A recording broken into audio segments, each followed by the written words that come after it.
বিশাল বড় একটা পুকুর, সাইড দিয়া গাছ, সুপারি গাছ, ওই পাশে হলো আশের খামার, ওই পাশে কলা গাছের বাগান, এই পাশে আছে নারকেল গাছ এবং লিচু গাছ।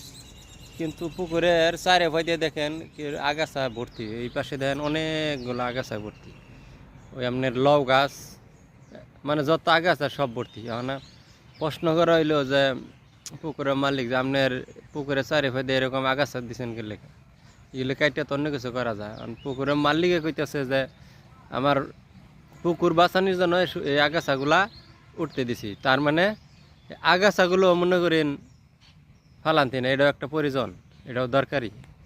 মানে কোনো একটা জিনিসই অপ্রয়োজনীয় না, কিন্তু কেউর কাজে লাগে কেউর কাজে লাগে না। আবার দেখা গেছে এই যে লাউ গাছগুলো ছাগলও খেতে পারে নিলে, এখানে ছাগল নাই, শুধু ওনার পুকুরের কাছারটা যেন ভেঙে না যায় এই জন্য এই আগাছার